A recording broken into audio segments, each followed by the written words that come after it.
and welcome to episode 14 of the Brannigan Communications Podcast. I'm your host, Grace Gregg, and I am here today with Kathleen Doherty and Ashley Wroblewski. Welcome. Hi. Hi. How are you guys doing today? Amazing. Super. I'm doing well. Yes. It's good. It's summer. Wednesday. Hey. Yeah, it's so beautiful. First day of Summerfest It's today. actually nice out. Yeah, it's a great first day of Summerfest. Are you guys going to Summerfest today or any of the days? Later this week, Couple probably. concerts. Who are you seeing? The Outlaw Festival and Lionel Richie next week. Yes. Oh, Lionel Richie. Yeah. Dancing on the ceiling, yo. Hello. Check it. What about you, Ashley? I'm going to try to see Lizzo tomorrow night. Oh, yeah. We might just go over the weekend to hang out, but Kathleen's shaking her head. I don't even know who Lizzo is. Oh my God. Oh my God. You need to. I'm admitting my age. For our motivational summer playlist, there are like 3 Lizzo songs on there. Which we I do picked have, one. actually. We have a motivational summer playlist. Yes, we do. It's pumping. Monday mornings. It's what pumps us up. Only bangers. Like Lizzo. I think Lizzo's going to be super packed. I do too. Rightfully so, but Yeah, I'm we'll bummed see. I can't Again, go. I don't even know who she is. Okay, well, You'll find out. we'll play you know. one of her songs later. Do you guys have any plans for next week? Oh, man. What aren't we going to do, Grace? I don't know. You tell me. Summerfest, summer fun, and we are, It's 4th of July. as a company, we are closed in honor of our 15th anniversary. So all employees get some nice deserved time off, which will be fabulous. Yeah. What about you, A-dubs? You know, I'm enjoying our week off. There's going to be a mani-pedi happening. That's nice. Staycation. Staycation. Totally Yeah, staycation. Little Yeah. some kayaking, maybe? You're going kayaking? Urban yeah. kayaking. Nice. Not urban kayaking, some rural kayaking on a lake. At the lake? Oh. Yes. So anyway. Some pontooning? Oh yeah, pontooning too. Pontoon- Yo, Oh, yeah. gosh. Well, you guys are super busy, as always, though, right? Today, I kind of wanted to talk about things that you guys are involved in and the community. And throughout the years, Kathleen, I know you've been involved in a lot of things. Ashley, I know you are involved in a lot. So if you guys could just give me a little overview on things that you've done in the past. Well, I think Take it away. there's 2 spectrums, right? There's years of being involved in the community, and it's also I think when you're starting out and trying to find the organizations that you're really passionate about and want to engage in further, because I do think that that's a cornerstone of doing anything in the community is you have to have a passion for it yourself. Otherwise, it's just like you have one foot in and one foot out. So that's always how I've approached whatever sort of organization that I want to volunteer my time, help out with certain resources. So I guess that's my philosophy on it, just to start out. Yeah, I think that's great philosophy. You and Tom lead that philosophy with Brannigan, I think. Yeah, I mean, about 10 years ago, no longer than that, 15 years ago, again, I'm aging myself. But I mean, I was really looking for some place, like a volunteer opportunity that both complemented my professional life as well as my personal life. And I felt really fulfilled, and I felt like, it could be part of my personal mission. And I came across UPATH, which is a United Performing Arts Fund, for those listening that don't know that, and got involved in their Next Gen Leadership Council because I have grown up with the arts. I'm very passionate about the arts, and I love what the mission does for kids and for adults and, for everybody that lives, works, and plays in our city. Yes, I just said that. But UPATH does great things. So I got involved sort of as a young professional in that organization, and I think I have a give what you get sort of philosophy, and I gave a lot, but I also got a lot back. It was super rewarding, and then, continued to engage in the organization, and then eventually went on the actual UPATH board. And, I've done other things, but I guess my point in telling that story is that if it's something that really comes from your heart and you feel personally like a personal mission, then I think it just works out much better than if you're just looking for a board to sit on. Yeah, definitely. So you have 15 years of experience there. Is there like one defining moment that sticks out in your head of, wow, that's awesome that that just happened, or that you got to be a part of something? I think when I was asked to join the larger board, because it's comprised of a lot of CEOs in town, and I felt like there should be a younger professional and kind of different generation voice on the board, as well as being a woman, which there are and were other women on the board, but it's just a different perspective. And so when I got asked to step up to that was I felt like a win for me personally and professionally. Yeah, that's awesome. Ashley, what about you? Organizations? Well, I feel like I'm kind of at the spectrum where Kathleen said when she was first starting out. So I think when I first started my career, I was just trying to get by in my career. And I wasn't like... And that's super legit, by the way. Yeah. And now I'm at a point where it is, and especially here at Brannigan, we are all about building relationships. And I think you need to be out in the community and meeting people. And it's not just from a business perspective. Totally. It's, as Kathleen said, like a personal perspective too. So Kathleen and I had talked about that, and I had dabbled with one or two organizations that will not be named that were just like not really the right fit. So that really ladders back to what Kathleen said too, finding something that fits for you. And Kathleen has been involved in Tempo, and Tempo has an emerging women leaders group. So it's supposed to be more, I would say, mid-level, mid-career women who are kind of their pre-Tempo. So Kathleen was wonderful enough to nominate me for that. And so I am in the 2019 Tempo EWL cohort this year. And it's been a really great experience so far, just with meeting a lot of different women who work in different industries and are at different places in their life. And so it's been fun experience so far. And haven't you joined a few committees? I have. So Kathleen told me not to do communications because I do it every day. No. Get it. Let me defend myself. No. It's fair. Because as communications or marketing communications professionals, we never get asked to be on the finance team. Let's just put it that way, right? Fair. So as much as you can, expand your horizons and be on a finance team or be on an operations team, I think it's another set of career development that you might not get at the office. That is my defense. And you don't need to defend it because I agreed with you. I know. So I joined our EWL because Tempo has their own committees with all of this stuff. So EWL kind of has their own subset of things. So EWL has a community involvement committee, which is all of kind of the philanthropic, how we can reach young women and girls in the community. That's always a slant on it. And with the work that I do here at work on the foundation, that really spoke to me. I'm in an EWL Connects cohort, so we get together every 6 weeks and we hang out, and it's almost like a mini book club. We haven't gotten very far, but we're trying. I love it. So are you there as well, Kathleen? No, so this is just my EWL, my smaller group of like 6 to 8 women. And then Kathleen and I are both on the big Tempo leadership event committee. They have a leadership event that happens annually that we are with women who are in Tempo and in EWL who are working on that. It's going to be in October. I can say who it is, right? You can totally say who it is. Kendra Scott is the keynote speaker. Ooh, my mom would be excited about that. It's really exciting. My mom would be. She would. Yeah, it's a big win for Tempo. Huge. I've been in Tempo for 5-6 years. Gosh, I don't know. I'll have to do a fact check on when I joined, but right. Nick has been the fact checker in previous episodes.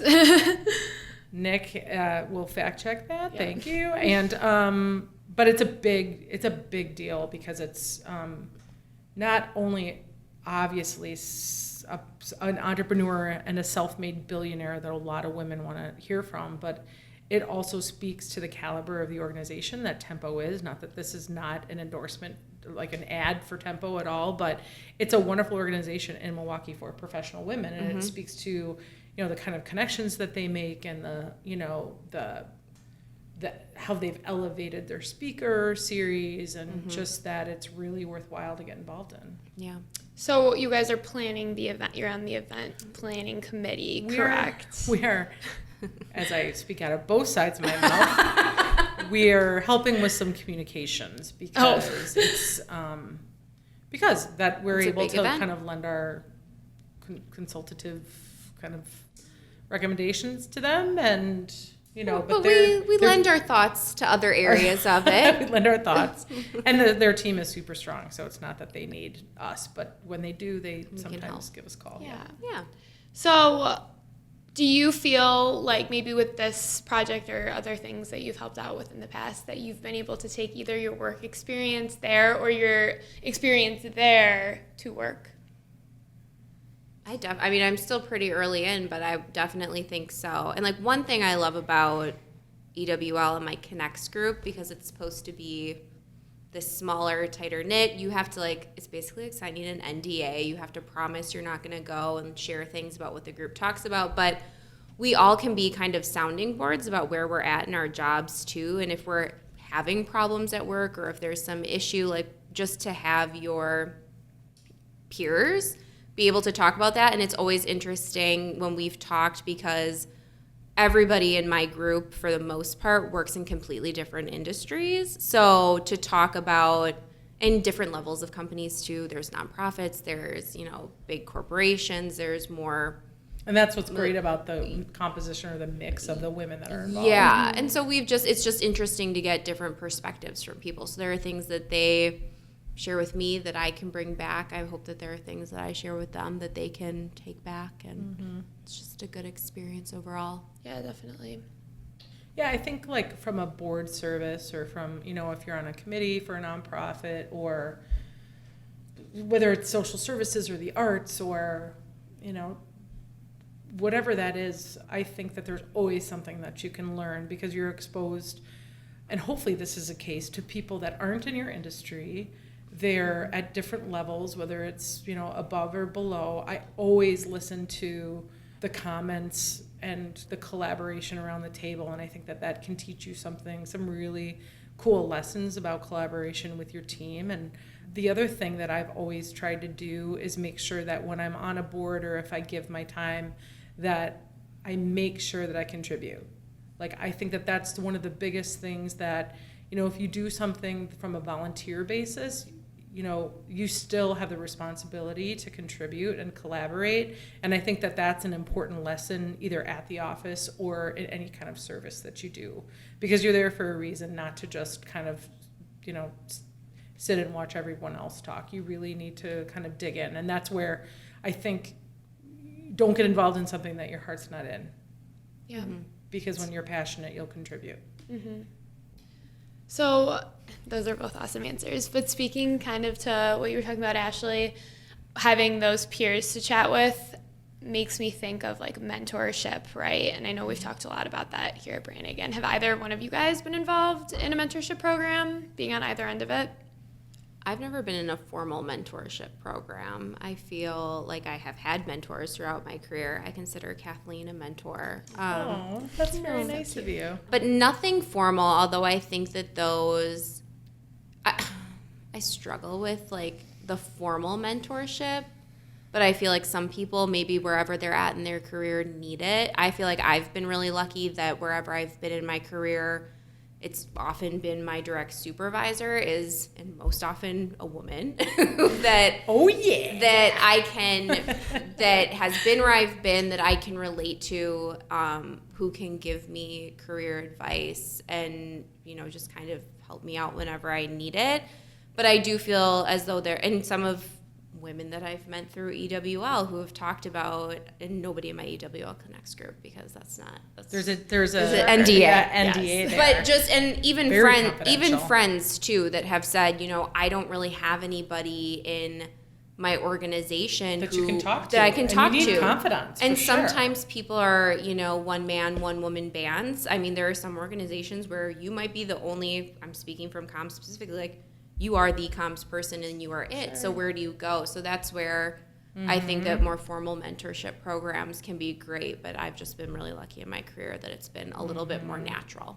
You're so right. I mean, upon the other sort of benefits and layers we've talked about, I mean, to have people that are in your industry or at your same level in an organization and have them be a sounding board is priceless. I mean, I have a group of friends that we're true friends. We're not in the same industries, but we can talk to each other about, you know, this and this, or how would you handle this business decision? And I think that, you know, you need that both inside your organization, you know, someone that you can talk to, and also outside your organization to get different perspectives on how people handle things. I mean, I just think it's so valuable. So that's a great ad, Ashley. Thanks. One other thing, just to tag on your mentorship question.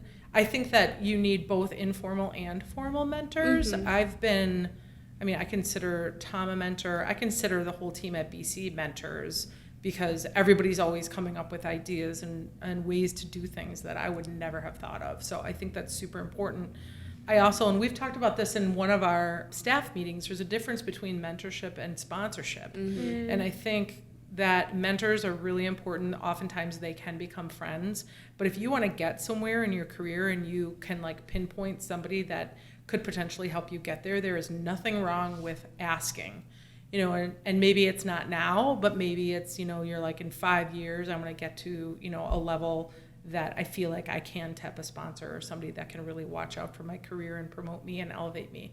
And that could be within a company or an organization, or that could be board service. Like, I'm going to start on a committee, but is there somebody that can help me elevate to a board where I really feel like I have a voice at the table? I think it can go both ways. And I think that the secret is, don't try too hard, just really try to find like-minded, not even like-minded, but people that share the same passions, and you know, the rest will follow. Mm-hmm. And I think too, part of it is because a lot of this really at its core is networking, and I just read this article, so that's the only reason I'm bringing it up, so maybe it'll fit in somewhere. I feel as though I'm not an introverted person, but I'm in the middle, whereas I feel that Kathleen is a really extroverted person, so I feel like networking comes a little easier to her than myself or even other people I know in the office who are like, Kathleen knows everybody just walking down the street. That is not true. No, she does. We walk down the street and I know people that know more people. Which is, whoa. But I think to Kathleen's point of finding not only an organization that you're passionate about, but also finding ways to get involved at your comfort level. Like, you should always be pushing your comfort level, but finding different ways to do that. So this article was on the Every Girl of how introverts should network. And so talked about maybe because you don't feel comfortable going to an event quite yet, maybe you should start by joining a professional group on LinkedIn and starting to make connections there. So really finding those different ways. But again, baby steps. Always pushing yourself, but I just thought that was an interesting read. Well, and I mean, you know, thank you for that. But I also think just because, first of all, I think it takes practice. Mm-hmm. You know, my very first meeting with a client when I was like a double AE it's terrifying. You know, I think it takes practice. I think it takes some experience. But I also think there are rooms that, you know, I can walk into or you can walk into that you're like, whoa, you know, and it takes a minute to kind of get your bearings and be able to contribute. But I do believe in forcing yourself to get out of your comfort zone, whatever that is, whether it's, you know, Grace brought improv into Brannigan. It was Griffin as well. Well, I'm not Grace and fully Griffin, responsible for that. Which there are 6 G's in both her names. Griffin Goda and Grace Gregg, 2 G's. It's awesome. And the two of them brought in improv, and everybody kind of like, stood back for a second. But we do those kinds of things because it's important. Mm-hmm. Whatever that spectrum is for you to get out of your comfort zone, it's so important in life. I mean, it just is. Taking risks, being yourself, being comfortable in your own skin is just, it doesn't come overnight, but it's about, you know, exercising that muscle as much as you can. And I feel like the things with improv and other similar things, even just going to like networking events and stuff, it just, that gives you the tools to then, like, how do I, when I'm in these weird situations, how do you go about them or whatever? And they could not even be weird, but. Well, and then the next time you're in that situation, it's like, oh, it's a tad easier. Sure. Can I tell you guys a fun thing that my husband told me when he went to a conference recently? Yeah. So you know how everybody tends to, at all of these events, form circles. Totally. So you form this circle with these people you're talking to. Oftentimes with people you already know. Which is part of the issue. He said the people at this conference would not let them form circles. They had to form crescents so that there's always a space. You can still see everybody and talk to everybody, but there's always space left for somebody to join in and not feel awkward. Isn't that great? Yeah. I love that. I loved that. Well, that's also one of the philosophies we've had here over the years is if you're at a luncheon or a client meeting or some sort of social event, do not all sit at the same table. Because you're talking to your coworkers instead of forcing yourself to talk to other people and network with other people. And by the way, I hate the word network. Absolutely hate it. A lot. I hate it. And it's one of my just things in life. It's about making friends. It's about making connections. Network to me feels forced. Just a little sort of personal irritation. No, I know. It's like a PSA for, those types of events. It bothers me. No, I agree. Yeah. Yeah. No, I totally agree. I think if you think about, you guys just kind of said you can look to people that you work with as mentors and that you go to, and that is networking in itself. However, those are just your friends, and it's the people you're around every day. It doesn't have to be so scary. Yeah, and also I think, a lot of people want mentors to seek them out, but you are in charge of your career, and any mentor or person that I've had, well, there's been probably a little bit of they've sought me out and then I've also sought them out, but it's your responsibility to ask them to lunch, ask them to coffee, try to get to know people that you admire and that you maybe want to emulate in business. So you would how would you suggest getting in contact with these people? Just texting them, giving them a call? What's appropriate? I think through LinkedIn. It depends on how familiar your relationship is with them. I mean, if you're on a texting basis, oftentimes that means you're already friends. Sure. I do a lot through LinkedIn. Hey, I'd love to get to know you and let's grab lunch and I'll make the reservation. And then by that next hour and 15 minutes, you have a new friend. And it doesn't have to be a formal lunch. It could be coffee. I just want to get to know you. You seem like a great person. That's how I approach it. And it's you probably have more in common than you think. So if you have an email, an informal email, LinkedIn, and I'll tell a quick story and then I promise I'll be quiet. But we have a former client and I want to give her props. Her name is Betty Arndt. She was a former vice president of communications at Johnson Controls that we've worked with for a long time, and she's since retired. But she and I went to lunch about 5 or 6, maybe 7 years ago, and she's someone that I always admired. She is one of the best communications professionals and executive women I've ever met. Everything she did, everybody wanted to work for her. But she also was super respected because she was really direct, and I could go on and on. But anyway, she and I formed a friendship, and she asked me to be on the Marquette University Haggerty, Friends of the Haggerty, that's the art museum on Marquette campus. And so, I just took a leap and, joined the board and got more involved. And it's I've met all of these new people that I wouldn't have met. It complemented my interest in the arts. I'm a Marquette alum, so it kind of complemented that sort of passion. And, I just felt good about helping that organization. And so sometimes just saying yes to a lunch or inviting someone to a lunch or coffee can open doors that maybe isn't your intention, but, it's the whole give before you get kind of philosophy. Just say yes, and you just never know. And I think that is the best thing you can do at work, in life, and just continue to grow. Kathleen summed it up. She's great. It's very Shonda Rhimes, year of yes. Yes. It's very good. Say yes. All right. Well, thank you guys so much for your time and your inspiring words. Thank you, G-Quad. Thank you. Of course. G-Force. G-Force.